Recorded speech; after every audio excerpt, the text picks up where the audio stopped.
morning and welcome to the May 1st Clearwater City Council work session. We're going to begin the meeting with the Office of Management and Budget. Review and adopt the City of Clearwater's 2023 strategic plan. Good morning, Mayor and Council. Kayleen Castle, Budget Director. I'm pleased to present for your approval the final draft of our strategic plan document that is meant to guide us for the next 3 to 5 years. This is the culmination of a process that has been years in the making. Strategic work sessions were held on October 20th of 2020, May 25th of 2021, April 11th of 2022, and December 8th of 2022. A national citizen survey, an employee survey, and community focus groups have all been held on this topic. Most recently, your work with Baker Tilly resulted in a vision and mission statements, a list of organizational values, and several goals that provided the foundation for this strategic plan that's been prepared by staff. We presented this to you at our strategic planning session held on March 20th, and this is the final version, which includes changes requested at that meeting. The proposed strategic plan emphasizes 5 strategic priorities and a total of 22 accompanying objectives. The priority areas are high-performing government, economic and housing opportunity, community well-being, environmental stewardship, superior public service. The strategic plan is supported by a vision and mission statements that, along with the 22 objectives, are guided by organizational values to create a decision-making framework for resource allocation and budgeting, as well as to direct the efforts of city staff. Clearwater's vision statement describes where the organization is heading and expresses an aspirational view of a future desired state, a community that thrives from bay to beach. The mission statement describes why the organization exists, its purpose, its reason for being, and articulates the services provided and desired outcomes. Clearwater is committed to quality, sustainable, cost-effective municipal services that foster and sustain a healthy residential and economic environment. As provided by City Policy 311, Strategic Direction Planning, staff will continue to review the strategic plan during the annual strategic planning session to ensure that this plan remains responsive and representative of the priorities of the City Council and the citizens of Clearwater. I'd be happy to answer any questions you have. I also have it here for you. Any questions or comments? Okay. Yes, ma'am. Thank you. Well, I wanted to say to Kayleen, I think was you a lot, and maybe Rosemary, who worked on looking at all of our different hodgepodge of meetings and facilitators and listening to what we said, giving feedback for this plan, which I think is great. I really like it. I have just a couple of thoughts. I like the word that we talked about, thriving, able to adapt, grow, that there's movement, that our city, to thrive, you have to be able to change and adapt and thrive in different parts of our community. Our community has got a lot of personality in different neighborhoods. One thing I'm thinking about when we look at the 2-pager, which will really be the 1-pager, which is the second, that one, right? The first page isn't necessarily going to be on the opposite side of the handouts. Is that right? Correct. It's really just an informational document about how to interpret the plan and just the process. So that information will be on the website when we get that new strategic plan site ready. Mm-hmm. So we're waiting for your approval of the plan, and then all of that we'll start creating. Fantastic. So on the explanation point, I only had one comment about, under Clearwater's values, the resiliency. I think it'd be nice to have resilient and sustainable, because I see them as being different. Resilient, we've got that definition, to develop a community that is prepared to withstand environmental and economic challenges and promotes energy stability, ensures food security, and establishes economic security. But I think that resilient, to be able to withstand those challenges that come at us, but sustainable, being planning for those to reduce the impact. I didn't know if you thought about having sustainable as well as resilient. So let me actually just put that document up so everyone can see what you're talking about.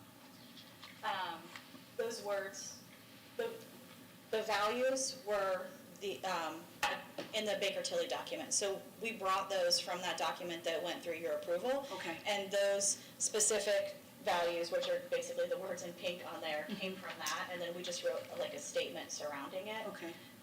So That's, okay. I mean, we can change that, I guess, if I mean, I don't know if people, collective. you know, if we appreciate the distinction between resilient and sustainable and whether we want to be both. I would advocate for both. And then my other comment would be on the vision. And this is some feedback that I think we all received from former Councilmember Bill Johnson about a little bit of wording with the vision. So we have a community that thrives from bay to beach, which is great, but our branding, our kind of logo has been bright and beautiful bay to beach. And, you know, he suggests, and I think it's a valid suggestion, to try to tie in maybe the bright and beautiful somewhere in that, a community, a bright and beautiful community that thrives from bay to beach. You know, we just had that US 19 overpass with the bright and beautiful, and And I don't think that's going to change. That's our slogan. okay. And so, I mean, again, if you would like to change this, like the collective, I can bring it back, I mean, for your final approval, if that's the will of the council. But that slogan is not going to change. Okay. I don't know if we wanted a connection to the strategic plan. It's not a huge deal to me. I just thought I'd mention it. So those two things, adding sustainability and perhaps thinking about a couple of different words with the vision. I like the vision statement. It's short and sweet, and it's very easily remembered. The bright, bright and beautiful, that is not specific only to Clearwater. Other cities have used it. But I know that vision statements that are long, no one remembers them. And so for me, there's a difference between a vision and a slogan. And I would like to stick to it. Well, I was going to say the same thing. I know we talked about it, keeping the vision statement short. There's a couple more adjectives in there, but we do have it on the slogan, so I'm fine with leaving it the way it is. Vice Mayor? I'm certainly open to that. I do agree that the statement we have right now flows nicely. Okay. So I would probably stick with that. Okay. I would concur on that. What about adding sustainability? What are your thoughts on that? Did you want to add it? I would like sustainable. What are your thoughts? Anyone? It's fine with me. I don't think most people really know the difference. Okay, all right, let's add it. Okay? Thank you. It's just on a working document, while it's Sure. just on the web Yep. page. Yep, It's gotcha. not- All right, any other questions or comments? I- Yes, ma'am. This is, again, it's fantastic, but I would, so is it our intention on the legislative text, document here, the second part, as provided by City Council Policy 3-11, strategic direction planning, staff will continue to review the strategic plan during the annual strategic planning session to ensure that plan elements remain responsive and representative of the priorities of the City Council and citizens of Clearwater. So that looks like staff reviews the strategic plan, but I would suggest that City Council needs to review it each year and set perhaps our annual focus or goals so that we give direction to staff and we stay focused and try not to deviate from that each year as it ties into the overall goals, this 5 or 10 year plan of our strategic plan. So is that the intent that? That is the policy, is to bring it before council. The meeting that we had in March was that meeting, and it is required by council policy every year for us to bring it forward, and discussing the strategic plan is required in that meeting. So no, it is for your discussion. And then hopefully, because I don't know that we've set annual priorities to give to staff related to those 5 columns, like which, That's what we did on March 20th, like the working plan document. Yeah. So that's what would be brought forward again next year in advance of the budget. So it's that process that Okay. we've, already did this Okay. year. But the future years, we'll have this one in front of us that we'll Yes. have to tie it to. Yes. That meeting in March, we didn't have our old strategic plan that we tied it to, right? It was just kind of priorities. Right. Well, we were already kind of in the works with this Yeah, one. and yeah. So we tied all of those priorities to this one. Yeah, good. Kind of forward thinking that this would be our new plan. Yeah. Okay, thanks. Yeah, Yeah, just to further iterate what she was saying, we will bring forward a work plan, just like we did in March, early in the budget, and that's what we will build the budget around, is those priorities. So that will be part of it, and like she mentioned, it's required by council policy, so it'll always come back to the council. Okay. Any other questions or comments on this item? All right, thank you. I apologize, but let's take a brief recess.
Okay, welcome back to the May 1st work session.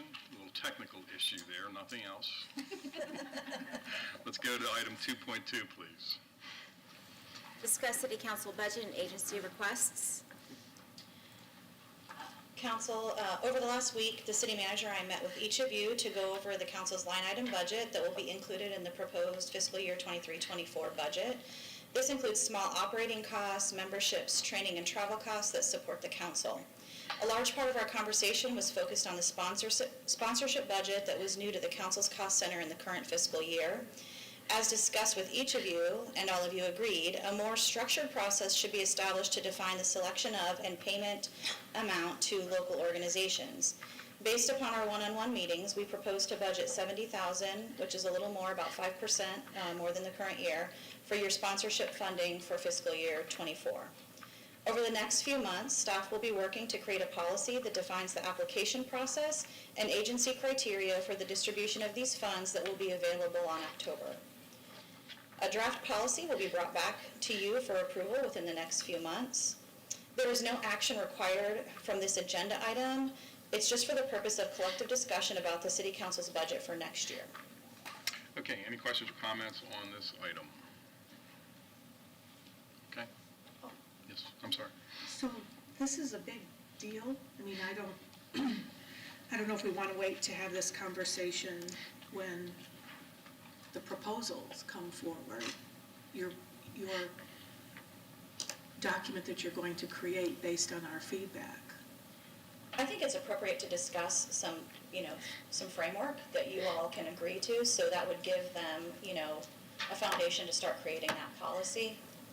So do you want to talk about like parts where we're not fully aligned, or you think that, we might as well have the discussion now before they start to form a document, right? If there are areas that we're not in alignment? Absolutely. And this is meant to be a collaborative process with you, and to ensure the criteria are in line with your objectives for the allocation of this funding. One thing that we kind of mentioned in all of these was that you would like to support agencies that serve Clearwater residents. I'm sure that's probably a consensus that you would have. So we can build that in. I see nods, I feel like there's consensus there. And then, maybe any other specific items, and I would stray from naming an agency and just what your structure would be, what requirements you would like to see. If you want to have a brief discussion.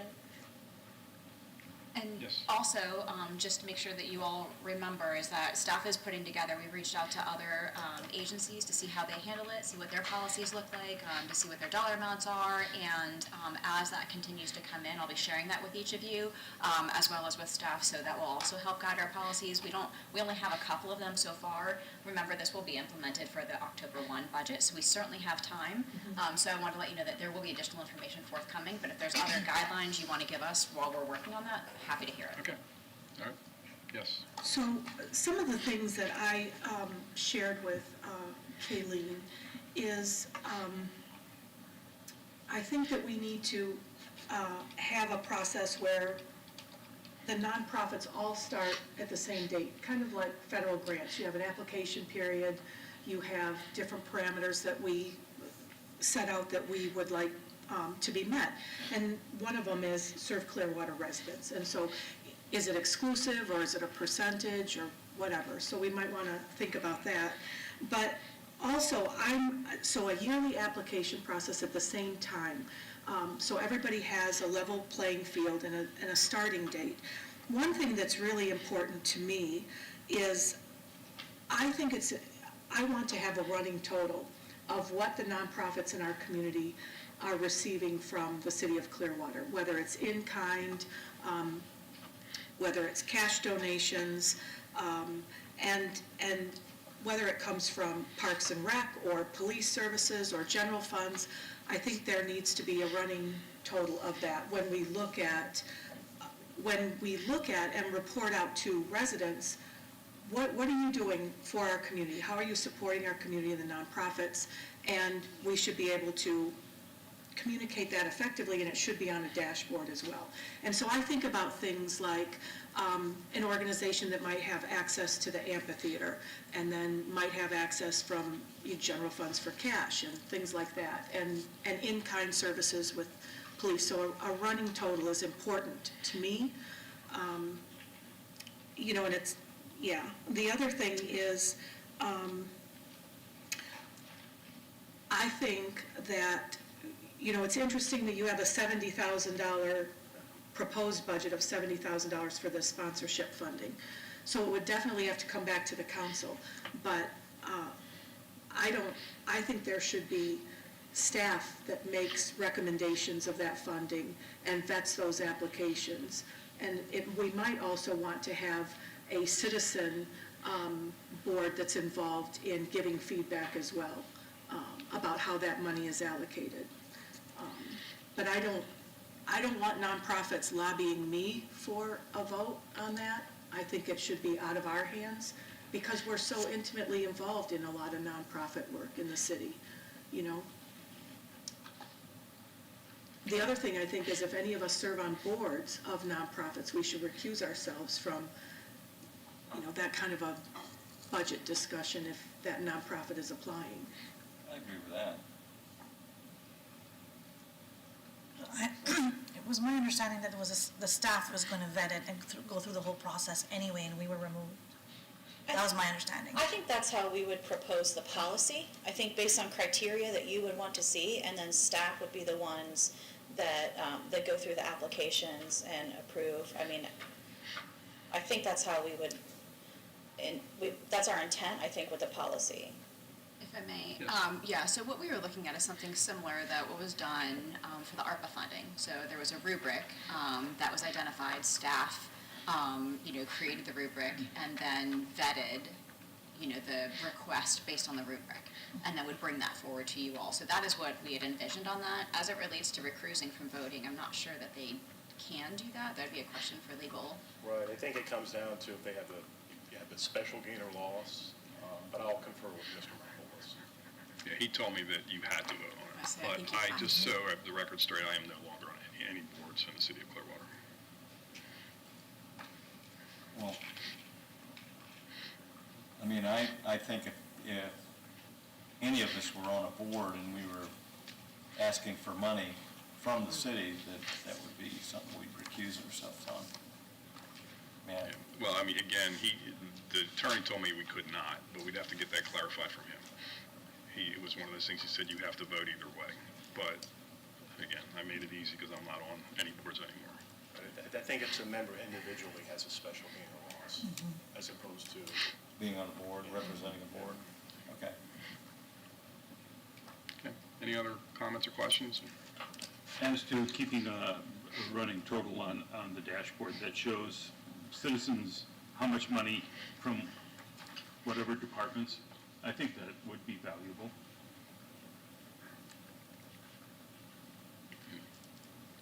So there'd be funding from like this social funding account of $70,000, and then there would be value that would be added from other departments, right?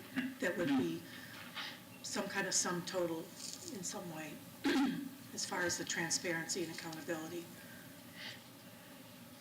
It'll be difficult I don't, because of in-kind services make things difficult. But we could try to do something. I mean, it's just, there's a lot that we do. What's your recommendation, city manager? really, it's up to the council to, I think what we would need right now is consensus in terms of, I know that Councilmember Beckman has made some suggestions, and so is there consensus from the council for us to follow those guidelines when we're developing a policy that will then come back to the council for a vote? That's what we would need now. Or we can continue the conversation, whatever the will of the council is. Yeah, I mean, I'd just like to clarify what that is again, please, that you're asking for, exactly. Well, I would like, I would like a running total of all value given to a nonprofit through the city. And so whether it's, and I know you don't want, but, let's think of Habitat for Humanity. We have land donation. They may get some discounts with gas connections or gas appliances or things like that. Clearwater Jazz Holiday, we have a carve-out for the amphitheater. And then, they have asks for funding and things like that. So the Phillies get a whole bunch of money. And so what's the running total of value that we're giving to particular nonprofits? And then there are other little ones that just have, small checks that are given. So this is kind of two things in one. So the 70,000, and that's kind of the policy that will be set for, how to distribute those funds. I don't believe that creating a dashboard and a running total is part of a policy. I think that's kind of a separate conversation. Just maybe direction from council that you would like us to create something like that. And then everything we do, like some of the things you mentioned probably wouldn't be part of the 70,000. Right. So again, different kind of conversation as far as like a dashboard. I mean, the Phillies aren't necessarily a not-for-profit. Right. They're our partner because it's our, our field. So And excuse me, kind of very, isn't most of that contractually obligated? a lot of it is, yeah. Okay, And, so it's different than we're talking about with the nonprofits. Yeah. yeah, so kind of different things are being brought up, but yeah, contractually obligated, a lot of it is, on our field and our facility, the work and the money the capital money that we do to maintain our facility, so different. Well, one of the things that's in the back of my head is articles in the Tampa Bay Times a year or so ago about how much of an outlier we were with monies that were distributed through Clearwater Gas for advertising and marketing. That was such an outlier. And so now I think that some of those are here before us, and so that's why I'm thinking about that running total of, and I want to have a grasp on that eventually, whether it's a dashboard or however we do it, but, and I realize that land donation and things like that aren't going to come out of a $70,000 social spending, but to have an understanding of this valuable nonprofit in our community receives these types of assists from the city is important to have an understanding of. Any other questions? Yes, sir. So, we partner with a lot of organizations, but not through the council budget. I mean, most everything goes through Parks and Rec or events, and, I mean, there's a lot of different departments. I know Downtown Development Board has a budget, and they partner. So, one of the things that's different that I see in this, the council budget, there was some things put in there that I don't know I don't really know why they were put in to our budget. I guess because maybe we asked that they get put in, we asked for assistance for certain things, and then maybe that's more politically motivated. I'm not really sure, but I don't really have it for the small amount of things that we assist in our budget. I didn't see anything that was really problematic on that. And if we've always done it before, and we're adding about 5% to that by bringing things into our budget instead of other budgets, I don't see a problem with that. But I do see that that's a big job to get everybody that the city assists things with or gives money to, and you want a running total. That's kind of to me, it's a different conversation if you want to see that. I don't object to that necessarily, but I know that's going to be a bigger job to do that. And a lot of that wouldn't really affect our budget. Yes. If I may, because there are a lot of things that are commingled into this. So for example, Jazz Holiday, that's into our special events, of which also comes before council, where we talk about the co-sponsorship and what all that means. That's done annually. So a separate process. I'm not saying it's impossible for us to merge those things together, but it actually might make it more confusing to differentiate between the different types of things versus understanding and even having a dashboard for all the different things that exist that we have those type of support for. So we could certainly have multiple dashboards, but I don't think it's going to blend well all being in one because they are so different. All come before council, so in terms of transparency, they all get brought forward just in different ways, all done annually. So, I think for purposes of this discussion, it's just about, what we talked about, which was removed from gas, added in, having that philosophical conversation in terms of staff creating a policy or a rubric, bringing that back, setting the dollar amount, which is the $70,000, and then continuing the conversation to make sure that once council adopts that policy, that everything that is in there follows within that policy. So we can add different processes to it, but I wouldn't commingle it because it's just going to make it more confusing and I think less likely to be done I in agree. the manner that you want it. I agree. I think we should keep everything in its silos, and then we can take a look at everything individually if we need to. But if we start commingling, we're going to get some confusion and probably some public comment, and it probably, people don't understand things fully, and so on and so forth. So, anyway, any other discussion on this point? Or I think obviously, like the city manager said, we'll go back and have the staff vet these things and bring them forward to us so that, as Councilmember Beckman said, it's a good point, we don't get lobbied individually, and go from there. Any other comments or questions on this item? Okay, thank you very much. Item number 3, economic development and housing. Review of current and planned affordable and workforce housing inventories. Good morning, Denise Sanderson, Economic Development and Housing. If I could for just a moment jump back to your previous discussion, I would urge caution and consideration of financial support in terms of land donation and other kinds of supports to our affordable housing developers. Those are subsidies and not sponsorships. So I would ask that there's some clarity regarding as you move forward with those kinds of discussions.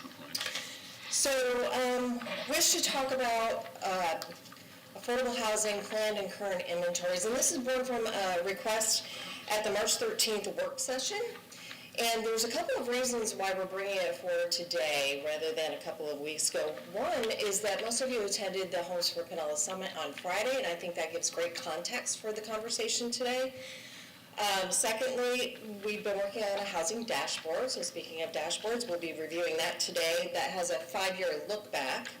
And then finally, we're working with SB Friedman to develop a housing study, and we hope to get that going in the next couple of weeks. We'll talk about that at the end of today's presentation, but I think as we move through this discussion, a lot of what we don't know and a lot of what we wish to know will be presented over the next few months. So before we get to the inventory, I firstly wish to remind Council that for those who share an interest in our work, that as this relates to affordable and workforce housing, our mission is to produce and preserve income-restricted units, and we do this in a variety of ways.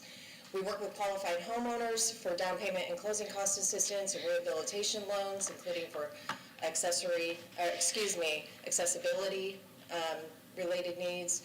We work with developers of single-family and multifamily units with the acquisition or construction thereof, and multifamily property owners with rehabilitation loans. And these are protected or preserved, if you will, with land use restriction agreements to ensure long-term affordability.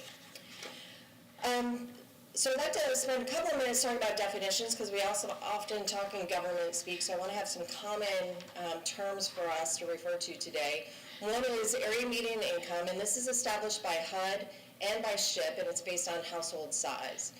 Household income limits are also established by HUD and SHIP, and by the way, these numbers are not always the same depending on the funding source, as well based on household size, and it's the evaluation of household income, including the income of all household members over the age of 18. Affordable, we refer to that as being generally between the 30% to 80% AMI. 30% we refer to as extremely low income, 50% is very low, and 80% is low. Workforce housing is 80 to 120% AMI. Some jurisdictions look at that as 140% or 150%. Our term is 80 to 120, and that's generally accepted throughout the county. That is a moderate income household. Land use restriction agreements establish the periods of affordability, which is, again, determined by HUD or SHIP, and by ordinance, and we'll talk a little bit about that. And then it also establishes the income restrictions and the number of units restricted. And then, of course, we get to subsidy limits, which are established by HUD and SHIP. So when we look at multifamily, support is generally provided through rehabilitation. That's on a per unit subsidy cap of a $45,000 loan. On new construction, we have a loan or grant for local government support, which is our low-income housing tax credit project. That's a federal tax credit managed by Florida Housing Finance Corporation. We provide loans to developers for land acquisition or new construction. And by charter now, we can donate land up to 5 acres, and we can provide a density boost. So when we provide a density boost for the number of units that may be constructed, if it's for a rental project, then the monitoring requirement is 30 years. If it's for a home ownership project, the monitoring requirement is 20 years. And so typically we provide matching support. Pinellas County Housing Finance Authority has the land trust. It's a powerful tool for us. And then Pinellas County Housing and Community Development, our colleagues over at county offices. When we talk about homeowner-occupied units, we're currently providing support in terms of purchase assistance, commonly known as down payment assistance and closing costs, and that's for up to $45,000. We're taking a look at that to see if perhaps we need to increase that base. And we currently have up to $15,000 grant. That's courtesy of our Economic Development and Housing ARPA policy that we have in place right now. Rehabilitation, we do up to $50,000 loan. We're looking at that figure as well to see if we need to amend that. New construction, these are loans to developers for land acquisition or new construction and land donation, as I mentioned. When we talk about homeowner occupied, and for purposes of today's discussion, I'm including townhomes, duplex, triplex, et cetera, which can sometimes be referred to as multifamily, but in homeowner occupied, I would include those units as well. It does not include mobile homes. We're generally prohibited from expending funds for mobile home, homeowner occupied or otherwise. Some exceptions, but very limited in those exceptions. For instance, right now we have a $5,000 emergency grant funded by ARPA that we can utilize for mobile homes. We don't have a federal restriction on that. So I'd like to, hopefully this will work. Let's see here. Show you the dashboard that we've been working on. And so this is still a work in progress. I hope to have it up on our website in the next couple of weeks. There's some interesting components here. So we have to track a lot of complex legally required data, and it produces lots of stuff for us. I can't say that it produces a very clear picture of everything that is in our community. But as you can see here, we've got for the last 5 years, 2018 through 2022, we have the data collected. As you move forward, you're not going to see much here in 23 because that's current year. So this is a 5-year look back, as I mentioned. You can sort by type. You can see how many units that we produced, the total allocation out of our funding sources for the production of, as this is shown, the multifamily new home construction. When we look at rehabs, you see a little bit more in terms of the purple dots there and the total allocation, total number of units that we've rehabbed, et cetera. So this is a great tool that we're just creating here. It's a little hard to see on this screen, but it is in yellow dots there. When we get into single-family home and purchase assistance, I probably showed that one here, show a little more color. On the purchase assistance there, these addresses are hidden. We thought it was important that single-family homeowners not have their addresses displayed on this website. And then we get to single-family home new construction and single-family rehabs. So as you can see, we actually do quite a bit in the single-family universe. Additionally, on this dashboard, you'll see by type here. Let me see if I can get to this. So some pretty colors here. It breaks down the units by project type and the total units by fiscal year and project type. And as you can see, in 20 and 21, most of the projects here were in multifamily rehabs. Had some difficulty in construction. I think that's of no surprise to anybody here. We're still dealing with that with materials costs, labor shortages, and now interest rates. And these are all interactive, so some great work done here by the team over in budget and IT. So we hope to have this live, as I said, in the next couple of weeks. There's an additional narrative that I need to put around this as it relates to our current year activities, and so this will all have its own landing page and be interactive, allowing the public to really gauge kind of what we're up to or what we've been doing. So, any questions about that before I move on right now? Any questions? All right, terrific, thank you. Let me get back to this. So in terms of current inventory, so this one is a little bit more challenging for us when we talk about current inventory. And as I said, it's because we have very complex and legally required data that doesn't make sense necessarily to everybody. But it does make sense to the feds and state. But it doesn't tell the full story of really what we have here. And so the data that I'm going to share with you today does include subsidized or land use restricted properties for rental, which includes public housing, and that's information that was provided to me by our housing authorities, and then homeowner occupied. And I would say the caveat there is it's limited to our current loan portfolio.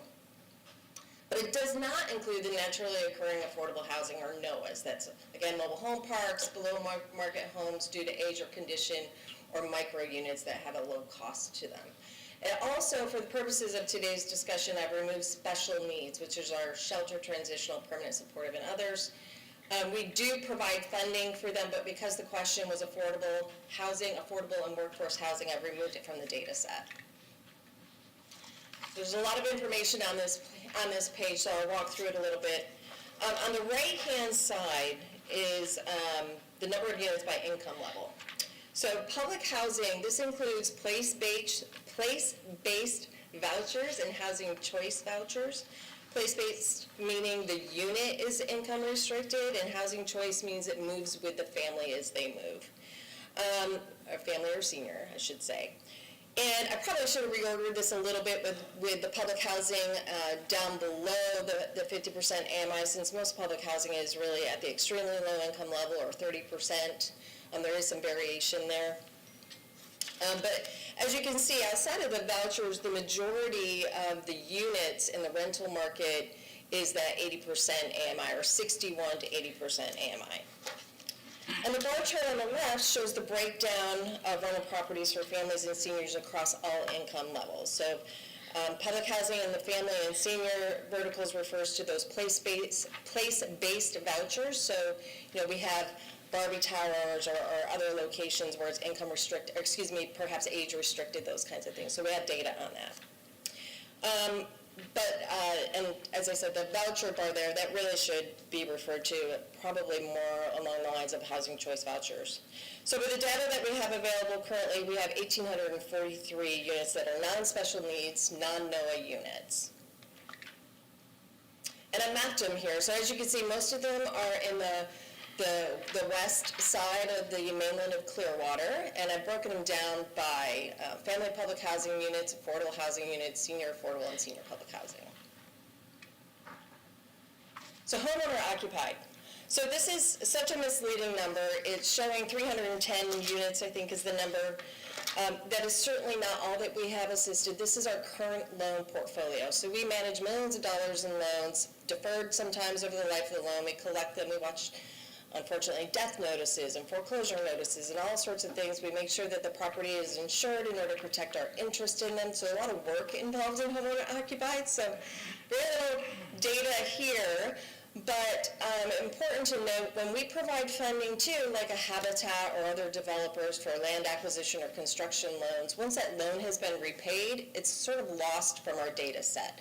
That is something that we need to monitor, we need to make adjustments for so that we can monitor that data over the long term. We do monitor the household of those incomes, the income limits of those household members if they were to sell the property, as an example. But generally speaking, this data is current portfolio. So when we talk about anticipated inventory, this is over the next 2 to 4 years.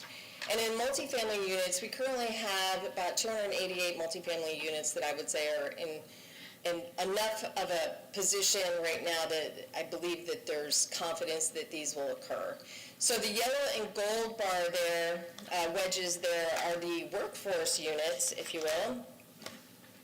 And that is, they're over 80%, less than 120%. It totals 177 units, or 61% of the total that are planned. The remaining range from 30 to 80% AMI. And then the bar chart on the right is the breakdown of homeowner occupied and rental units that these numbers represent. So some projects that we have coming forward, this is Clearwater Gardens at the Old Economy Inn site. Right now it's being used for staging for the streetscape project. It is in development review. 81 units is planned here. This is a low-income housing tax credit project. And 30 of the units will be 1 bedroom, 1 bath, 51 2 bedroom, 2 bath. The income limits on this one range from 30 to 80%. 30% because Clearwater Housing Authority has dedicated 20 project-based vouchers for these 30% AMI. Our partner on this one is Archway, which some of you may know. So looking forward to that. And should the public be curious about this or concerned about this, the community garden that's proximate to this is actually considered an amenity and will not be taken away. It's actually an important component of this overall project. 306 South Washington. So this has come before us a couple of times over the last couple of years, and COVID did a number on it in terms of getting this one to the finish line. But I think we're going to be bringing this back, CRA and our department bringing this back for final documents in June is the hope. So this is 173 units, 60 of which 1 bedroom, 1 bath, 113, as you can see, 2 bedroom, 2 bath. The income limits on this one is 50 to 120% AMI. The first building occupancy is anticipated to be in late 2025 and with completion in spring of 2026. 18 of these units are affordable. The vast majority, 155 units, are going to be workforce housing. 1354 South MLK Jr. Avenue. This is a homeownership project located in the Lake Bellevue area near Ross Norton Rec Center. It will be built in 2 phases with buyer closings anticipated as early as September 2024 with completion of all units expected in February of 26. We've continued this item a couple of times, as you know, and we're currently working through a couple of regulatory issues. They're not deal-making issues necessarily, but there's some regulatory concerns. So I'm hoping to bring this back to you in early June. And then 1467 South MLK, this is basically right across the street from the previous project. We're working with a developer that's new to the affordable housing universe. This developer is taking advantage of our density boost, and it's likely to be homeowner occupied rather than rental. And one of the considerations, quite frankly, is that homeowner occupied, once you sell the unit, you don't have to worry about it income qualifying it again unless they choose to sell. Then because it's land use restricted, they have to sell to a qualifying individual. But on rental, it's an annual monitoring for a 30-year period. That's pretty onerous for a developer that has not played in this space before and doesn't have a lot of experience in that, or I think actually no experience in affordable housing monitoring requirements. So I believe this one is probably pushing him in the direction of homeowner occupied units. So now I want to talk about the citywide housing study. So this is a contract that we're actually in final negotiations here, but I'm hoping to have this study completed by the 3rd quarter of 2023. And so just briefly, what this housing study is intended to do is to analyze our existing populations and demographic data, to conduct an economic analysis, which includes commuting patterns, gaps in workforce housing, anticipated impacts of economic growth on the housing market, to conduct an inventory and analyze existing housing stock, which, as I've shared with you, can be challenging. So it's looking at our single-family detached, attached, multifamily mobile homes, the whole universe. Also looking at tenure, occupancy, as you can see. Trying to understand the landscape for NOAA and workforce. And then housing affordability and cost burden analyses. I think we've all heard a lot about this lately, particularly at the Friday event, the Homes for Pinellas event. But this is really putting data together and mapping it in our city to look at cost versus income. That's 30% of household annual gross income. Is beyond that is considered cost burden. We heard about being greater than 50% in some cases. That's extremely cost burden. We certainly have a lot of residents in the city who are experiencing that as well. And then finally, once all this data is collected, we'll present this back to City Council. And this is, I should say, this is an effort with planning and development as well. So gathering this information will help inform both our housing strategies and policies, but also our land use policies. So we're going to bring this back to you in the fall. It will be an educational workshop for council to kind of evaluate and weigh in, and it will be facilitated by the consultant on this project. And so with that, happy to take any questions.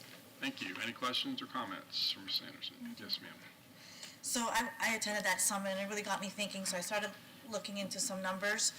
And some of the information that I got was, Florida has 26 homes for every 100 in need. And then nationwide is 37 homes for every 100 in need. But we, Tampa Bay, is 21 homes. So we're lagging in meeting those needs. So what, if any, conversations or preparations are we doing to cultivate creative solutions? And I'm thinking of micro units or creative housing, because we're not keeping up with the need, and I don't see it happening in the next few years. So are we having those conversations, changing the codes so that we can have micro units and creative sharing of housing and stuff like that? Yeah, actually, as it relates to the code questions, Gina is here, I know, and can talk a little bit about what the work that they're doing for code changes to support some of these things. I would certainly say that code allows for most of what you just described. Building some clarity in there is helpful, but also understanding the unintended consequences of certain kinds of housing units. So as an example, we have very small lots in a lot of places, a lot of neighborhoods. You start putting accessory dwelling units, additional cars, there's impacts to that, particularly where there's no on-street parking in much of these neighborhoods. So some of those considerations is part of that review, I know. But again, I would ask Gina to kind of talk through any of those code-related questions. As it relates to solutions beyond code, as you know, we're working with the other funded jurisdictions in particular. And so the funded jurisdictions are those that are entitlement communities like the city of Clearwater, that is over 50,000 in population. So that's now Pinellas Park, it's Largo, St. Pete, the county, and us that are the funded organizations. So we've been working together and have a jurisdictions meeting on a regular basis, monthly, sometimes every 2 weeks. We're having those conversations, not only in funding, but in process. So I'll be bringing back to you possibly at the next meeting, but probably in the early June meeting, changes to, as an example, our down payment assistance program or purchase assistance program. So we've been working on gaining consistency across the organizations because it can be very confusing for a buyer. I would say renters have a little less confusion in that market because it's those rules are sort of established by feds and the state. But on the buyer's side, we have some flexibility in terms of the amount of the loan, the terms of that loan, the interest or the deferral period. And so we're working to create some consistency because a buyer does not necessarily know if they've crossed out of our jurisdiction and into unincorporated, right? So they're just looking for a home.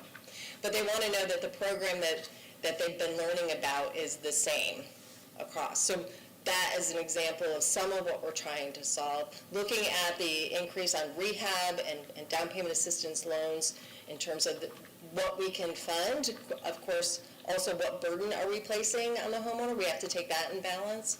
So looking at adjusting those commitments is another part of that process. We want to make sure that we can help as many people as possible that are qualified to be homeowners.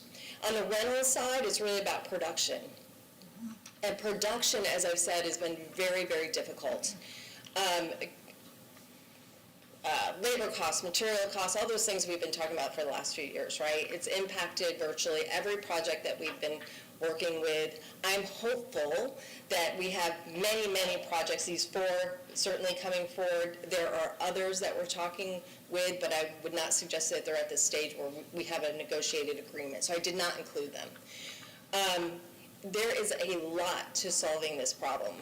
I think in the end, where that will ultimately balance out is a supply-demand. I think the costs, and we're already seeing some softening in the rental costs, shockingly not so much in the purchase price. I'm hearing that prices are still rising on sale of properties, but we are seeing some softening or indications that it will soften.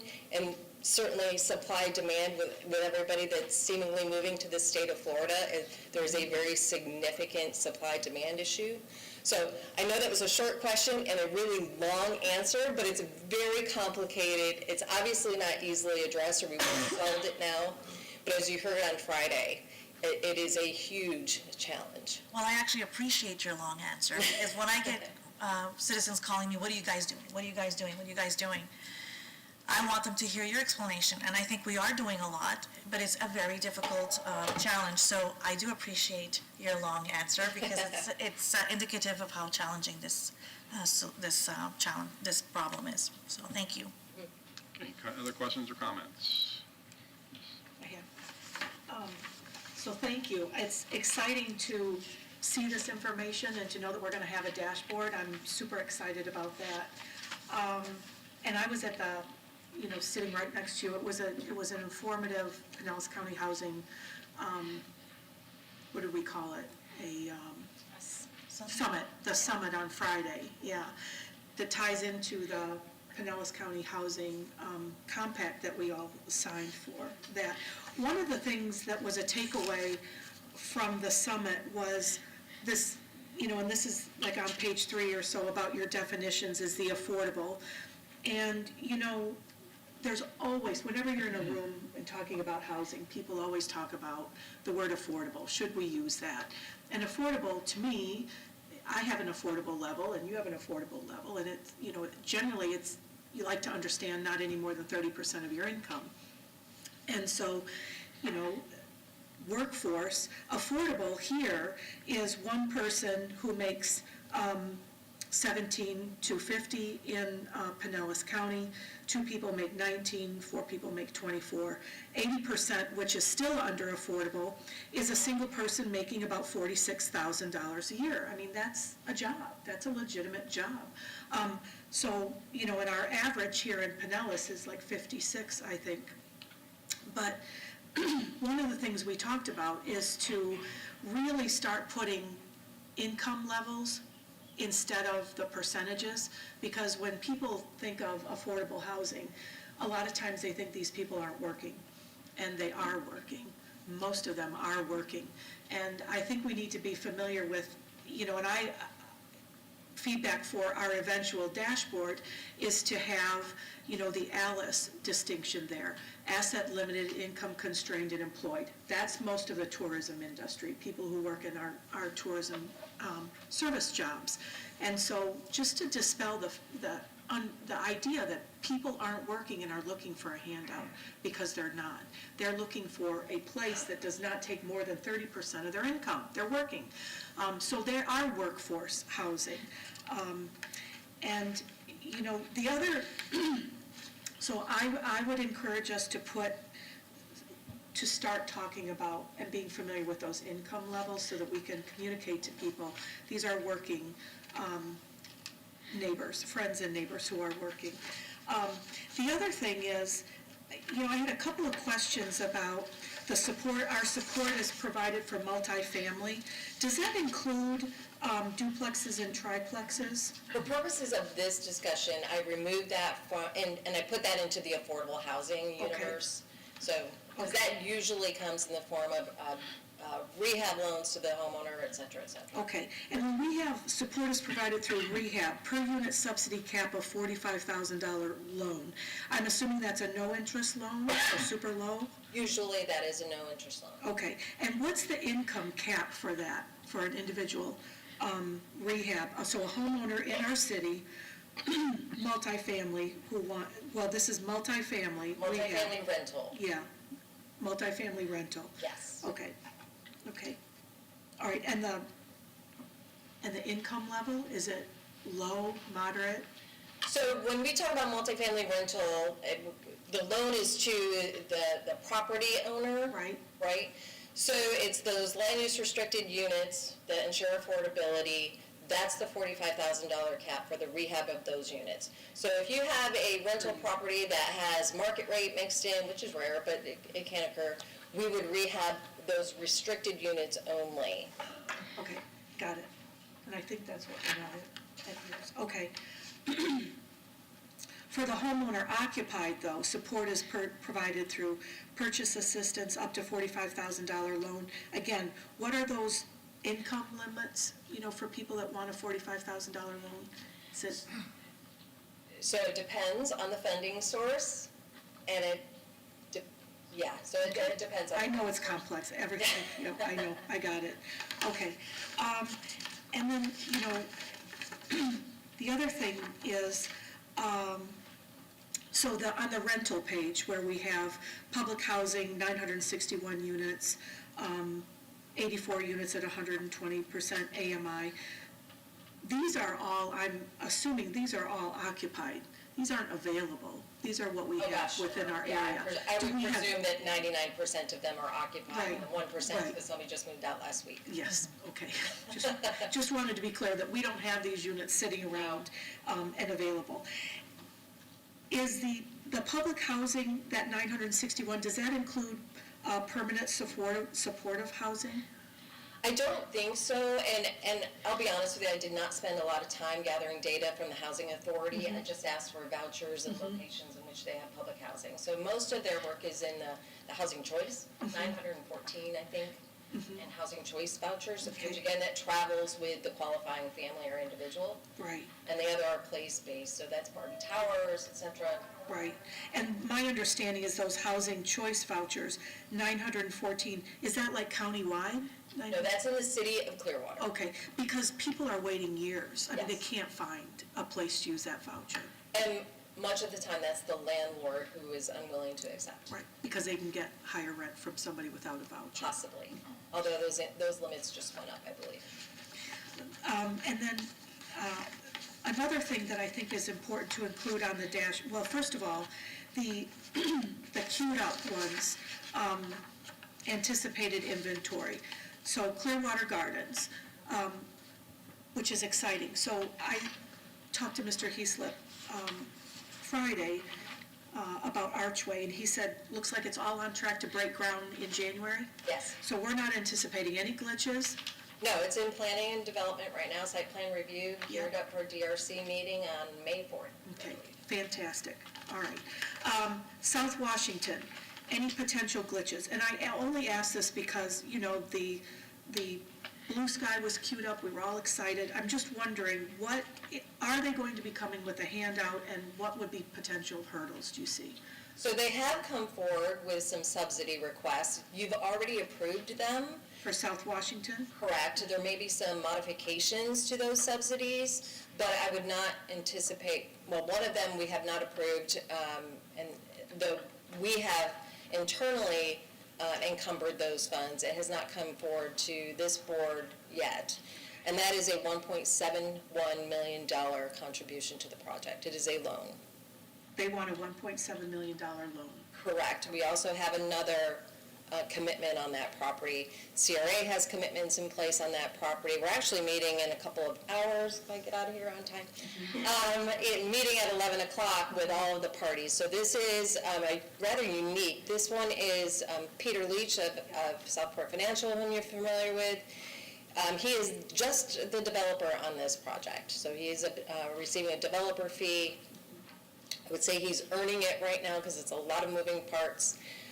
There is Clearwater Housing Authority. They're going to be the nonprofit owner-operator of the facility long-term. Clearwater Housing Authority, as I've noted, this is a workforce housing project, and so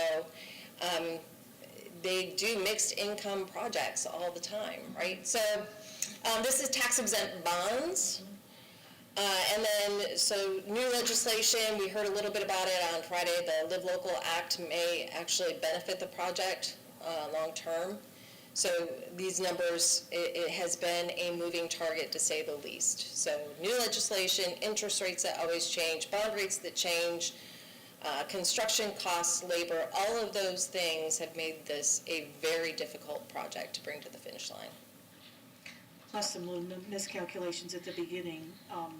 But did they take the 17 million from the failed Blue Sky? 1.7, not 1.7? not 17 million. 1.7, okay, all right. We are reallocating funding from that. We probably could have done so anyway, so it certainly wouldn't suggest that, we didn't support Blue Sky because we'd rather support this. That would be, I know that. would be further from the truth, but, yeah. When you said, though, so it's 173 units, 155 are at workforce, but I think you said the vast majority are affordable? No, the Okay. 155 are workforce. Are workforce, and so 80%? 18 are below 80%. Okay, 155, 80 and above, and 18 below. Correct. Okay, all right. And then the MLK, what are the regulatory concerns? So some of this, and I'd rather not get too far into the weeds on this because I have sent a memo to the city manager to have some further discussion. Some of this is related to the income tax credits that flow as a result of the solar installation. And so there's some rulemaking that hasn't been written following the legislation of the Inflation Reduction Act that makes this a complex discussion in terms of policy. Currently, the solar policy that we have under the department's ARPA policy all allocated $3.3 million, and we indicated in November that we would invest in solar to meet our Greenpoint goals. What was not discussed or understood is that there is a flow of investment tax credit depending on the income level of $3,750 to $5,000 per unit per installation of solar at the 12,500, or excuse me, at the 5 kW level. So if it's 12,500 to install a 5 kW system per unit, then the investment tax credit goes to, in this case, the homeowner. And in the rest of our ARPA policy on single-family homes, it would go to the homeowner. So that cash that goes to the homeowner was not discussed in the policy. And so I think it's important that we have a policy discussion to ensure that everybody's comfortable with that. And if we need to amend that policy, we can talk about how that would impact this project or ARPA, or excuse me, or solar installation. So I'd rather not get too deep in the weeds on this, because again, I just sent a memo to our city manager for further discussion. I think it's important to understand the implications of that investment tax credit. There's also a direct pay option for nonprofits and municipal governments to receive those same dollar amounts. But I'm not certain that it's appropriate for us to own the solar for 5 years, which is what the requirement would be. Okay. Okay? And then the last thing I think is, when you talk about the dashboard that's going to be built out, or the consultant that's going to analyze our existing population and demographic data, so... It's not related to the dashboard. That work is not related to the dashboard. That's going to eventually be displayed on the dashboard, though? I'm certain it would be, Yeah. yes. Yeah, okay. Is that, to get a true picture of what Clearwater is, and I just say this because in speaking with, like Chrissy Bond, who runs St. Vincent de Paul, or Kathy Ham, who works with our street outreach, is that in my conversations with them, people are coming to Clearwater expecting shelter and services, and what are you going to do for me? And I think we need to have a dashboard that says, we have no family shelter room available, like in the county. You know, we have limited domestic violence shelter here, and we have years-long waits for permanent supportive housing in this county. This is not just Clearwater. But I think somewhere we need to paint the picture, because you know, these women are saying they're having conversations with people who arrive here looking for help and housing, and it's like, we don't have it. We don't have enough for the people who are living here right now, let alone people who are arriving from out of state. And so if we have a forward-facing dashboard that just paints the reality of what the county is up against. I think where I would struggle with that suggestion is that we are not a social service provider. So I don't have insight into current occupancy at any given shelter at any given moment in time. I have anecdotal information, and that's it. So I would not wish to take on the responsibility of having a dashboard that reflects inventories and organizations for which I have no insight. Okay, well, maybe we can link it to the HLA or the COC. I would say the HLA would probably be the better resource for production of and maintenance of a dashboard, but that's up to them to consider. Okay. Okay, any other questions or comments? Yes, sir. Just a comment. You know, this Peter Leach project has been going on for years, and it's such a good example of what developers have to run through hoops to do affordable housing. I mean, blue sky, you know, we all look back on it, but that's the reason why they don't have a lot of developers doing this. I mean, it could be years and years and years. Peter Leach, I got to say that he's stuck with it, you know.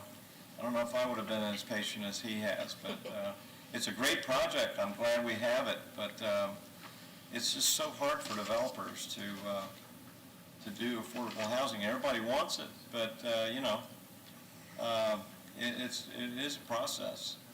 You bring up a great point, and I'd like to kind of leave you with this, I guess. It does not cost any less on a per square foot basis to produce an affordable unit than it does an entry market rate house or unit. So the only way that this works is with tools like low-income housing tax credits, the housing trust fund where it goes into a 99-year land lease, cash subsidies that we provide, land donations, that mix of support services, because that lowers the debt. So that developer still has to pay debt on that project. The only way this works, because the revenues they get are the rents they receive, right, is to lower the debt obligation. And that's where all of these funding sources come in, because again, the cost of production, we're not building cardboard houses, we're building high quality, meets Florida building code, hardened homes, energy efficient homes, like every other home or multifamily unit out there. So the only way that this can possibly work in a marketplace where the rent rules are restricted and prescribed is to offset the debt obligation so that it can be maintained over the time, the affordability period can be preserved for long periods of time, etc. So you bring up a great point, very difficult work for the developer, and it can be very complex with multiple funding sources and parties. Anything else on this item? Okay, great job, and thank you Thank for you so much. coaching me up and getting me ready for Friday. It's my pleasure. I appreciate it. All right, let's move on to Parks and Rec 4.1. Approve co-sponsorship and waiver of requested city fees and service charges for 26 co-sponsored special events. Good morning, Mayor, Council. I'm Mark Cater, Deputy Director, Parks and Recreation. The item before you today is the annual review of the city-sponsored and co-sponsored events for fiscal year 23-24. This is for budgeting purposes. This is in compliance with the City Council Policy 2.21. It's regarding the funding for next year for special events. It's appropriate, y'all already talked about sponsorships. We're going to be dealing with sponsorships now. This is something that the council has been a policy for many years and something that we bring to you every year. We're bringing it now because it's budget time and we would want to get your input. Now, due to a variety of issues, however, over the past several months, and the fact that staff has been focused on the opening of Coachman Park, we were unable this year to complete the normal process regarding how we vet and how we recommend events to you. Because of that, this year, and this year only, we're recommending that we grandfather in all the events that were approved for this year, 22-23, with a 10% increase due to salary increases, basically police, fire, all of them. So we're grandfathering all those in. We have contacted all of those groups as well. These exceptions, okay, as well as a 10% increase, have caused the general fund budget commitment, you'll see there, you probably grasped and said, whoa, to increase substantially from $344,000 to $676,000. The general fund support, actually this is more in line, if you go back to 2000, it's more in line to what was being funded at that point in time. Now the exceptions and the reason why it's increased so much are due to several issues. One is the Clearwater Celebrates America event. If you recall, that event was not included last year because we knew we were having Coachman Park or celebration. We didn't know what the budget was going to be, so we did not put any money in. So we're asking again to put money in for Clearwater Celebrates of $135,000. The other item is the return of the Hispanic Heritage Concert. This is a concert that was traditionally held downtown at Coachman Park, and they want to return to Coachman Park. It's been a very successful concert in partnership with a radio station. The cost there is $50,510. That was not in last year's request. Also, there's a nominal increase for the Martin Luther King Day of $10,490. That is there simply because they may want to use the sound for their event this year. So that's one that we're proposing to happen. However, those funds were not there last year. We do give Martin Luther King Day $6,000 in cash, and that's generally what they receive. So we put that in this year. We also added the Living the Cultural Series for $101,900. The Living the Cultural Series includes events such as Juneteenth, Pride, and Hispanic Heritage. We will be addressing a new special event request for Coachman Park for the remainder of the year. In other words, somebody says, well, how do I get in Coachman Park and do that? We're basically looking at time and place right now. Otherwise, we have to bring forward to you every time somebody asks for something. The reason why this policy is in place is simply to keep the issue of people soliciting and groups soliciting the council all the time to say, hey, can you support this? Will you give us this? So what we're suggesting here, if somebody wants to use Coachman Park, that basically that's fine. We will vet it with our normal committee and give them time and place. However, they will need to support and fund all the cost of their event. We're also looking at the special event process in general, and we hope to have a new proposal to you before the 24-25 budget year. We keep going out there. But we hope to have it toward the end of this year to look at the process and how we do that and how we do special events in general. And if we haven't got that done, we will obviously go through the normal process, which will be advertised starting December 12th, 2024. Also included in the agenda item is a partial listing of some of the days that staff is recommending that we use, the 10 days that we have at the Sound, and we've included those in the list. I'm available, and actually Chris Cook's available to answer any questions you might have, because he knows much more than I do. Any questions or comments for either Mr. Cater or Mr. Cook? Yes, ma'am. The 10% for salary, so it's in-kind services, but you've got it for salary, that seems pretty large. From one year to another, 10% increase. Well, you need to remember when we started this, and we look back at the salaries, we did reclassification of positions, and also they had a normal salary increase. We will probably have, maybe not, another salary increase coming up. 10% actually is low. Is it? I believe, yes. Someone can speak to that, probably Kayleen or someone in regards to that, but it is not exorbitant, to be quite honest with So you. does that cover 2 years? Was that over 2 years? Yes. Yeah, okay. And so that would be, police, fire, parks and rec, solid Yes. waste? In-kind services for any of the police, fire, all of the departments that use, there's parking, there's actually about 12 departments that give in-kind services. We use their salaries. And when we allocate cash, we collect receipts and justify things at the end.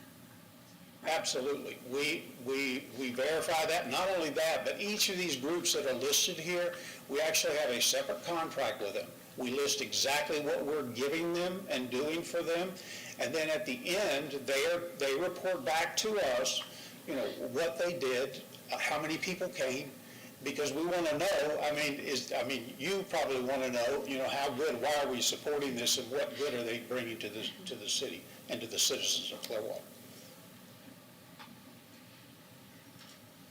Okay, anything else from anyone else? All right, consent? Yep. Okay, thank you, sir. All Thank right, you. Police Department, 5.1.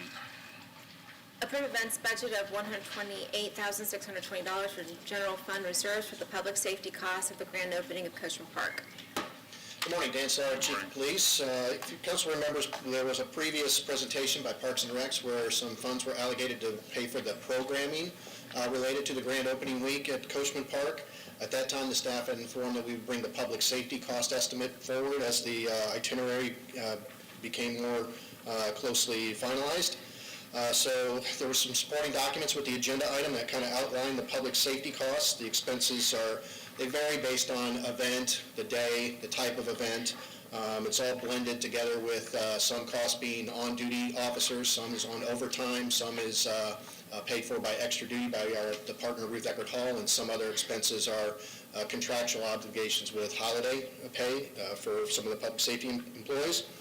The events and the concerts, we categorize in them for our planning purposes into small, medium, large. This particular itinerary, we're prepared to support up to 3 medium events and 4 large events. Mediums are events that the sound attracts approximately 5,000 people, and the large events are at capacity 9,000 and any ancillary outside of the venue. Of the events that are occurring, some are city events that are going to be presented as potentially, free to the public. Those costs would be borne by the city on overtime for some of the public safety entities. When Ruth Eckerd does a ticketed event sponsored by them, and specifically Friday, Saturday, and Sunday are ticketed events that are being planned. Those events will be a blend of extra duty cost and overtime officers, depending on where the people are assigned. So it's broken down hopefully pretty cleanly within the documents that you're provided. To get to the levels, the staffing levels that we ended up utilizing, we evaluated other forums or other venues. Specifically, we looked at the Ascend Theater in Nashville, which was one that Chris had talked to us early on about having some similarities to our particular venue.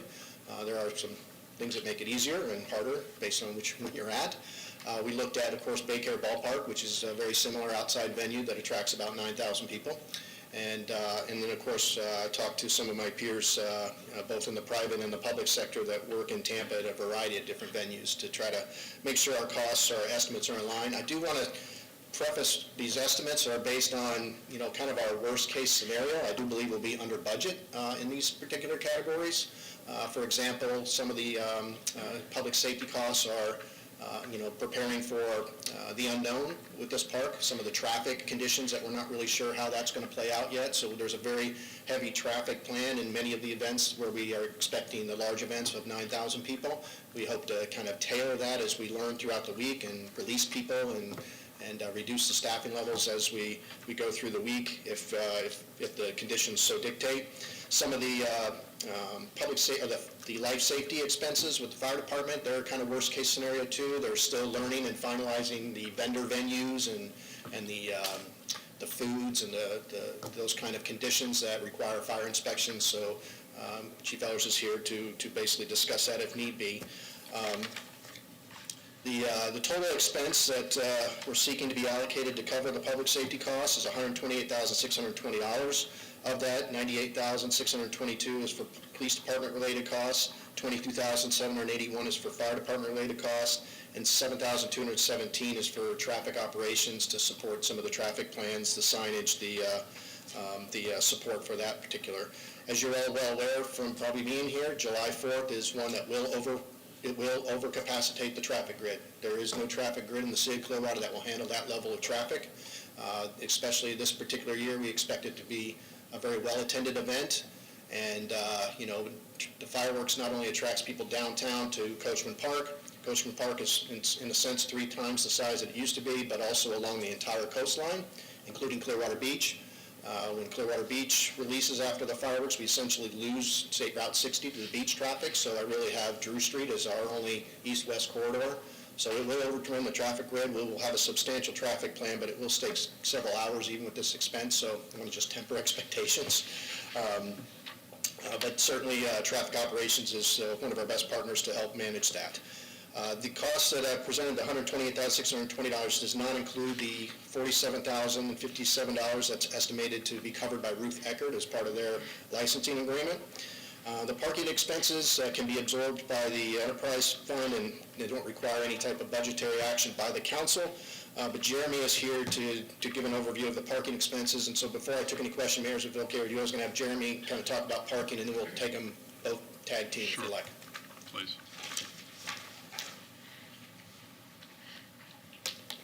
Where should I put this up?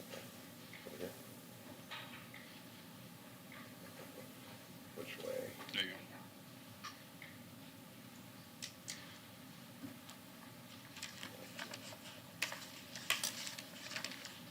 So what I have here is a list of what we've been working on here to kind of get some parking going for the opening of Imagine Clearwater. The top in blue is all of the city-owned parking. I've got it broken into 2 categories. The one on the left would be the stuff that's available day to day. So you'll see some zeros in there, and that's because some of the lots that we have, obviously, they're earmarked for employee parking during the day, Monday through Friday, and that kind of stuff. So the column on the right then would be after hours, so after 6 p.m., Monday through Friday, and on the weekends. We have a total of 1788, I think it says there, spaces available. The one in the middle, the county has been very nice partner with the city for parking. They give the city use of, well, we have agreements with them already in place, contractual agreements with them already in place, that some of their lots, and those would be the ones in the left column in that green category there, that we have a deal with them, public parking, it provides public parking, currently it's paid Monday through Friday, it's 50 cents an hour downtown.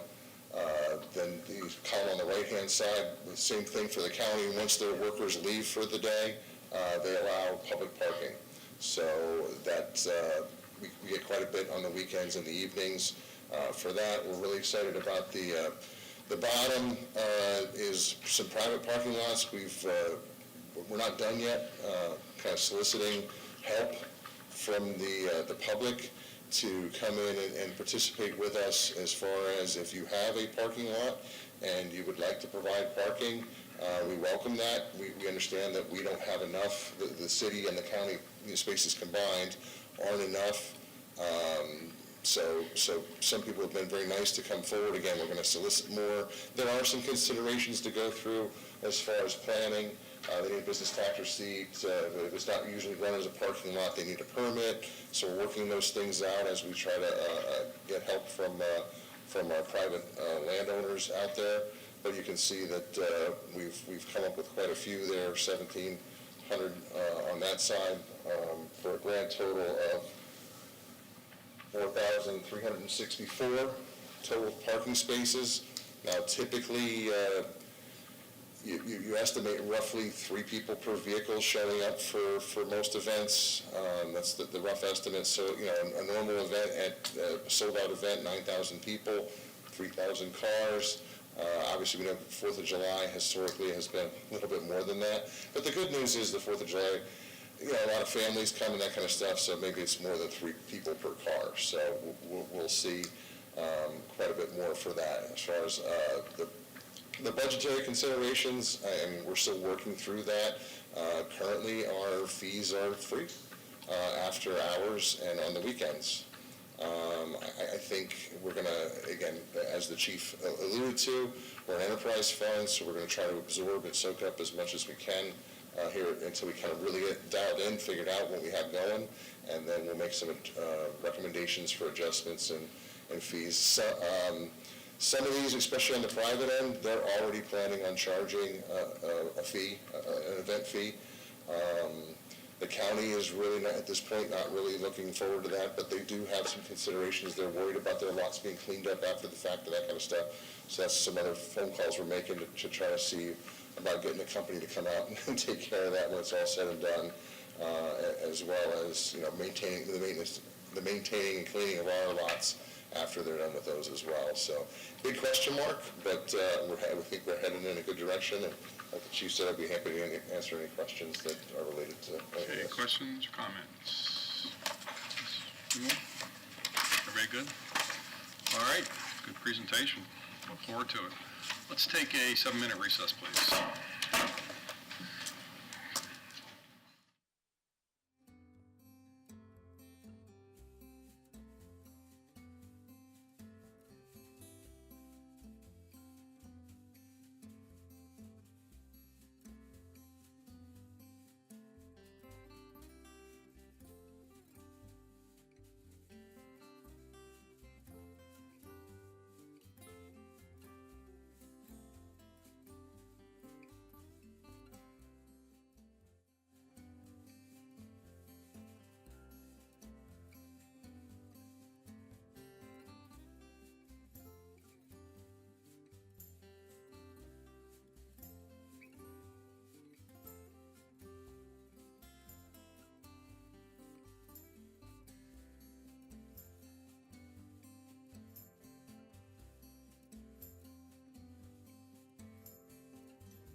Let's call the May 1st work session back to order. I forgot to ask at the end of the police, leave that on consent, everyone? Yes. Okay, thank you.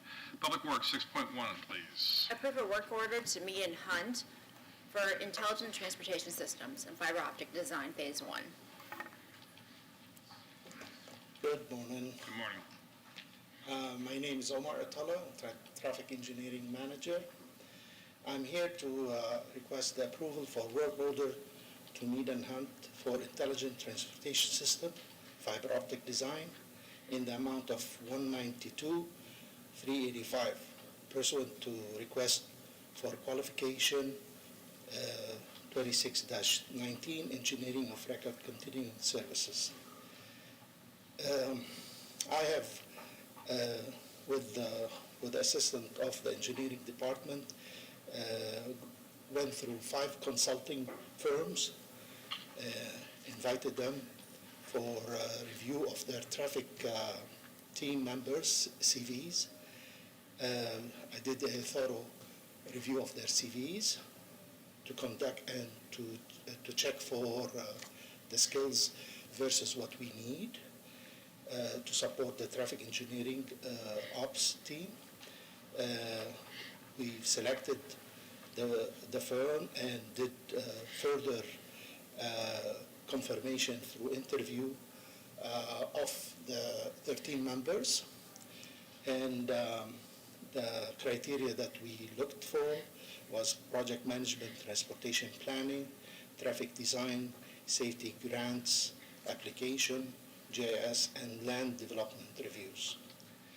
So this has been the process. It has happened. And going back to this item more specifically, the scope of this item is basically includes the network layout design, utilizing available infrastructure in coordination with Pinellas County and FDOT, achieving the following: leverage the existing conduit system. We have significant amount of existing infrastructure we want to use, maximizing connection to city operated and maintained traffic signals, enable connection to future ITS devices, provide redundant rings in the design, identify signals that may be better served through cellular communication using a cost-benefit analysis approach. Any questions? Any questions or comments? Keep this on consent? Okay, thank you, sir. Thank you. Let's move to Public Utilities, 7.1. Approve a professional service agreement with Tetra Tech as a lift station program consultant. Good morning. My name is Jeremy Brown. I'm the engineering manager for Public Utilities. The item before you today is for us to initiate a lift station program. I thought I'd bring a visual just to help remind you and the public. We have about 80 of them throughout the city. There we go. I apologize, the map didn't come up as crisp as probably the electronic version that's in your packet there. So we have about 80 of them that Public Utilities operates and maintains. I thought I'd bring another quick visual as to what they kind of look like. Something like that. This one's up on Virginia. And so, they help us transmit all the wastewater to the wastewater treatment plants is essentially what they do. So the purpose of this program is to help us prepare maintenance contracts for lift stations and overseeing the contractors. They're going to help us with condition assessment of all the existing lift stations, the associated force mains, all the valves, and all the other associated components. It also includes design, bidding assistance, and construction inspection for all the capital improvement projects associated with the lift stations. We also want to look at the city ordinance and see if we can update it as it relates to lift stations. And then with your approval today, the Public Utilities Director will be authorized to approve specific task orders that are associated with this project. I just wanted to point out that this is just for the engineering services. Construction contracts or anything in excess of $100,000 will still be brought to you for approval. With that, there was a typo on the agenda item. This is a 5-year contract, not 6. And with that, I'd be happy to respond to any questions. Any questions or comments?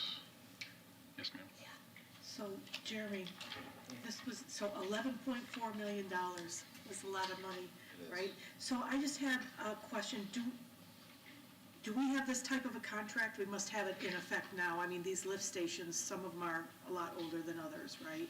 So who do we have our maintenance? Well, the Public Utilities Department does all the maintenance for it. And historically, we've kind of done about maybe 2 of these a year. And given that we have 80 of them, we said obviously that's not enough. And so the purpose of this is to try to help us accomplish more work. Our goal is to increase that to about 8 per year. That way we're circling back on each lift station about every 10 years, plus or minus. Okay, but we have a multi-million-dollar contract in the past, like maybe 5 or 6 years ago, where some engineering firm came in and did an evaluation and all that? Yeah, thank you. Let me clarify. So we have, this will be the 3rd program that we initiated. The first one was the wastewater collection system. That was, I think, about $4 million. We're actually going to be bringing a supplemental in a couple weeks to increase that budget.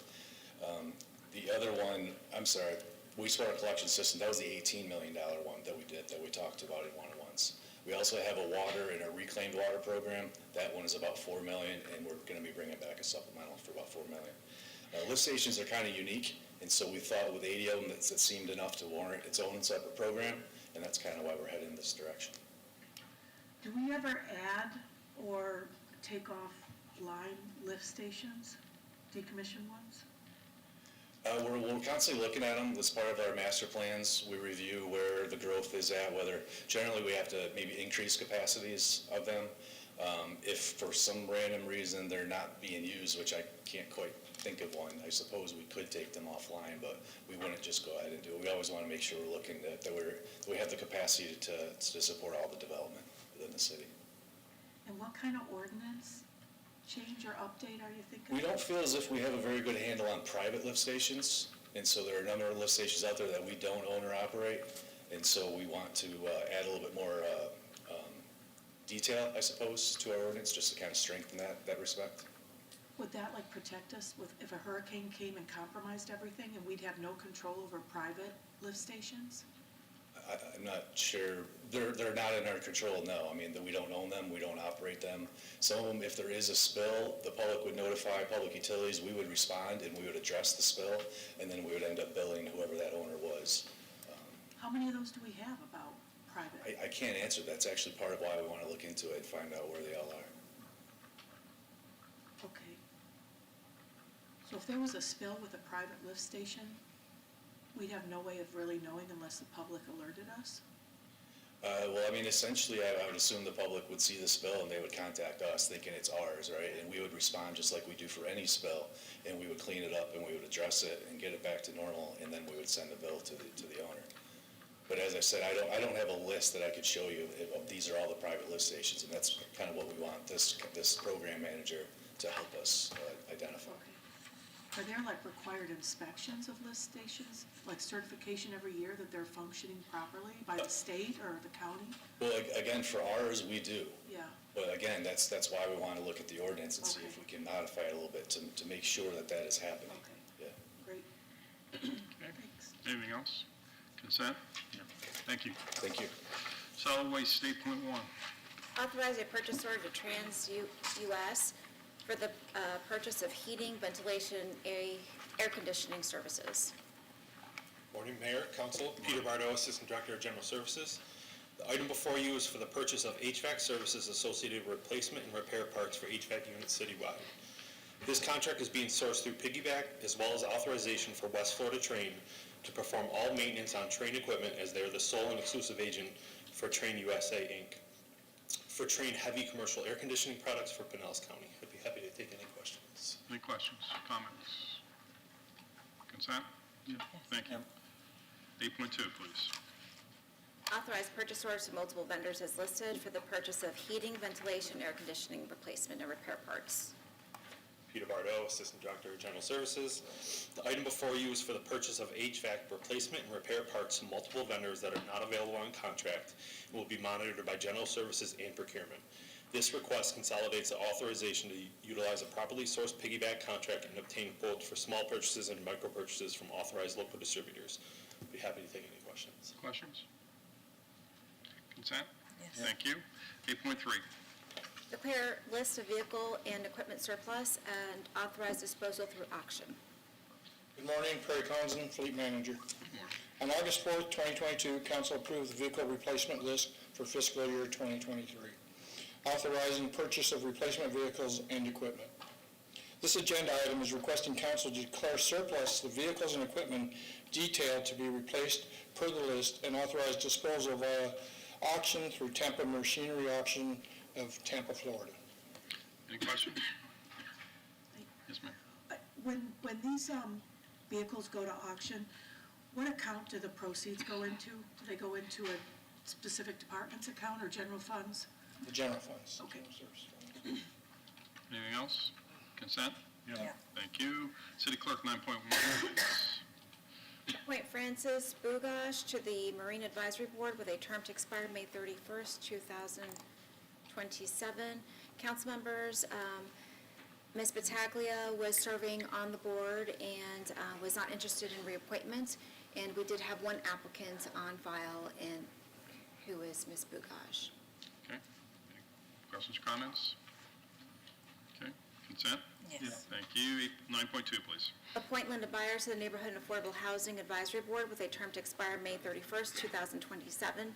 Council members, Mr. Scalia has been serving on this board in the capacity of the citizen who is actively engaged as an advocate for low-income persons in connection with affordable housing.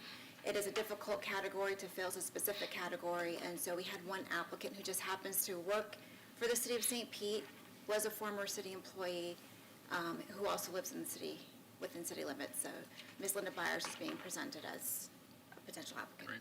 Any questions, comments? Consent? Thank you. 9.3.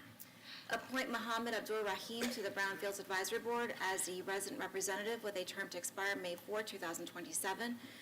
Ms. Eleanor Lida has been serving on this board for quite some time, but she is busy doing other organizations, and so she was not interested in being reappointed. But Mr. Mohammed Abdur-Rahim lives in the Brownfields, and that's one of the requirements of this board for your consideration. Great. Any questions? Consent? Yep. Thank you. 9.4. Reappoint Kevin Chinault to the Neighborhood and Affordable Housing Advisory Board with a term to expire May 31st, 2027. Mr. Chinault has completed his second term, but he is filling a specific category, and he is the only individual that we have on file with that category, and that is a citizen who is actively engaged as a not-for-profit provider of affordable housing. Any questions? Consent? Thank you. 9.5. Appoint council members to regional and miscellaneous boards. Council members, in your agenda packs, I have attached the list of all the regional boards that council members serve on. As you will note, many of the boards where the former mayor was on now requires a new appointee, so whether it's the new mayor or another council member, depending on what I know, that there has been some questions, so I can go board by board if that's what council wants. I can list, or however council wants to discuss this. All right, let me just start if you don't mind. I'm on the TDC. I would serve on anything that I'm required to serve on, but since I'm only going to be here 11 months, I don't want to take a position that one of you may want to do, so I am open for whoever wanted to fill any of other Mr. Hibbard's seats other than the TDC or boards that I am required to serve on. So, any discussion or who would like to fill in on certain things? I Yes, already sir. have 5. Yeah, and I'm on PSTA and Fort Pinellas and all their subcommittees. I'm not really interested in taking on anything else on. Okay. Yes, sir. Well, I'd be happy to step up with some of these. Certainly Barrier Island alternate. Mayor's Council of Pinellas County would probably need a mayor, wouldn't they? Yeah, I think I could handle that one, but Okay. I don't know if I'll make it all the time, but I will make it as much as I can when it's necessary. I mean, it's important for me to be there, so we'll find out. But any other positions on here that anyone wishes to serve on? That are So not I'll go down, maybe Okay. go down the list. It might be easier. So the audit committee, that one meets as required. So Mr. Ravens will call the committee for a meeting whenever it is needed. So that's one where we need a council member. I mean, I'll plan to serve on that unless someone else wants to. Anyone, would you be interested, or anyone else? No? Okay, put me on that. The next one is the American Public Gas Association. Anyone like to be on that? Which one? American Public Of my Gas American Public Association is the Gas. second Oh. one.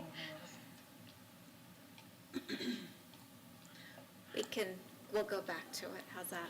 What do they do? What occurs at those types of meetings?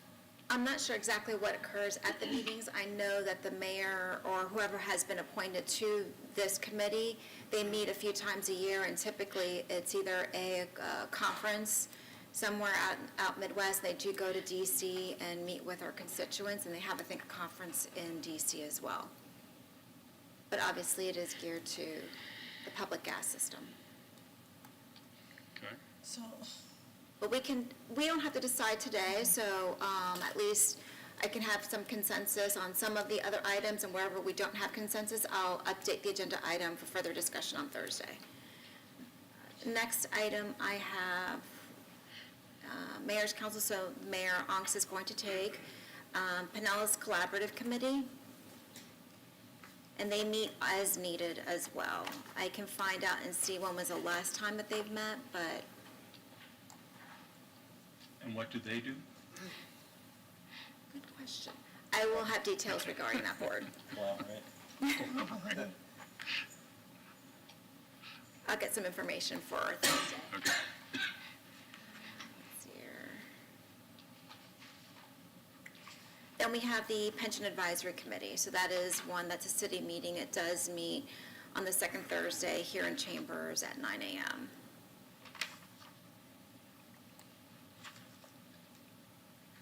I'll do that if no one else wants to. If anyone else, does anyone else I'm already on like it, to do so that? okay. Okay.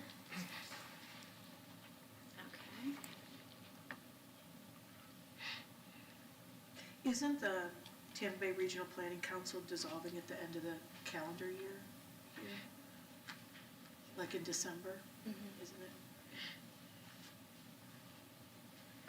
Okay. So what I'll do is I'll update the ones that we have consensus on. I'll get some more information regarding the Pinellas Collaborative, and then for further discussion on Thursday. Can I wanted to have a discussion if there's anyone interested in switching some of the boards, because I think it'd be more appropriate if I'm on the Arts Alliance, and then give you the barrier, since it would be cohesive with your estuary board. It would be more cohesive. Is that something you would consider? Sure. Art Alliance for barrier? Okay. Has a trade just been made? No draft picks were involved.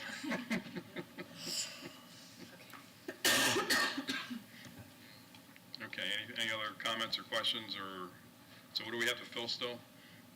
The gas and what else? Gas. And collaborative? And the Pinellas Collaborative. I mean, I can do gas, I don't want to travel, though. All right, don't I'll think it's- take gas. You sure? Yeah, Okay. I'll take gas. All right. All right.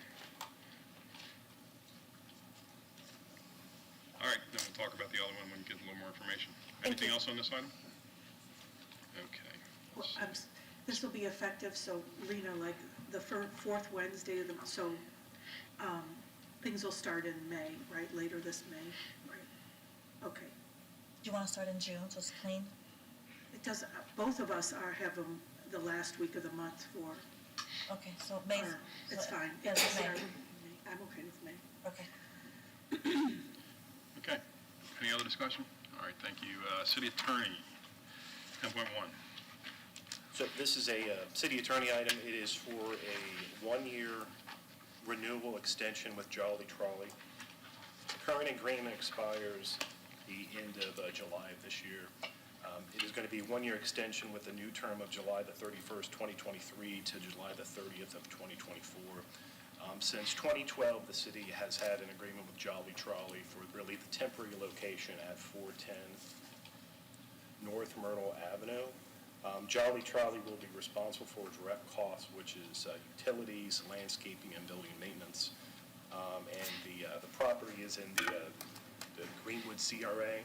So the expectation is that they're only going to remain there for 1 more year. Okay, any questions? Consent? Yep. Thank you. 10.2, please. 10.2? Yes. 10.2 is a legal services agreement with Carlton Fields. It is to provide informal and formal legal advice related to the taxability of various benefits for elected officials, current and former employees. The lead attorney on the case, her name is Christine Keene. She's board certified in tax law, and she has an LLM. And the agreement is for a not-to-exceed amount of $25,000. Any questions or comments? Consent? Yes. Thank you. 10.3, please. Second reading. Yeah. The remainder are second readings. All right, second readings, okay. All right, call the reading or second readings, excuse me. So we're to city manager verbal reports, recycling update. Yes. Good morning. Good morning. I'm going to ask Joel Castelli to come up and bring up our new webpage as it relates to recycling. I want to thank IT, public communications, and budget finance staff for their work on this. I know you've seen a couple dashboards this morning. This is another one. So I'll go ahead and turn it over to Joelle so she can describe our page. Joelle Castelli, Communications Director. So if you are on the homepage of the city's website and you go toward the bottom, if you go to trash and recycling, you click on that, then under recycling it'll say click to see how much we were recycling. So right at that top banner, you click on that, and that brings up a lot of text, and it gives you right now March 2023 data. So 871 tons we recycled in March. April data will be up there around May 10th, so around the 10th of every month. You'll get the data from a month and a half ago once the invoicing and all of that data has come in. Then this is the interactive dashboard portion of the page. So this is current data by month, and you can click on, like let's say we clicked on February where it's 621 tons. It'll show you it's 21.74% contamination for that month. Then if you go to the next month, you can see, okay, so for March, the contamination went down to 8.19 and 871 tons. Then if you click on historical data, it'll give you the year by year. So starting at 2015 to 2022.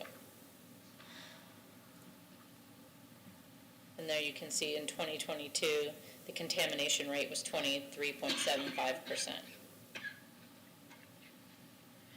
So that'll be updated on a regular basis. Starting around the 10th of the month, you'll have April's data in here. Okay, for me being brand new, what does that mean, contamination? That is the amount of recycling that's dirty. So it either has food product in it or yard waste or things like tangles that aren't recyclable, and it's either portions of it are rejected or the entire truckload. Okay, so things that should not be in recycling, basically. Okay, thank you. Any questions or comments? Yes. I just want to say this is fantastic. So I got to see it last week, and and it is live right now. It's amazing. It's a wonderful example of transparency and accountability and ease of manipulation, and it's wonderful. And as I talked to Jennifer last week, this is kind of the model of what we'll see in other departments as far as accountability and transparency. I just think it's great, and I'm glad it started here. So thank you all. Yeah. So one of the things that I've always been concerned with is having the trash mixed in with recycling. Do we know, are they keeping track of, if there are certain locations or loads that they know are problematic? Because I think some neighborhoods probably are very good, and then maybe we have some that are, and if we do know what areas do have the contamination, is there a way to boil that down to like individuals that are doing that and levy fines of some way to keep them from doing that? Good morning, Council. Kirby St. Amy, Assistant Director for Solid Waste.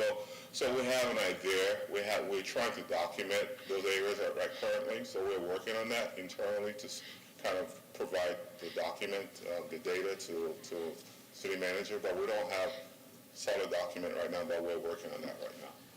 We have some neighborhoods that provide us some contaminated areas, and we're trying to figure that out right now. So we're currently working on that right now.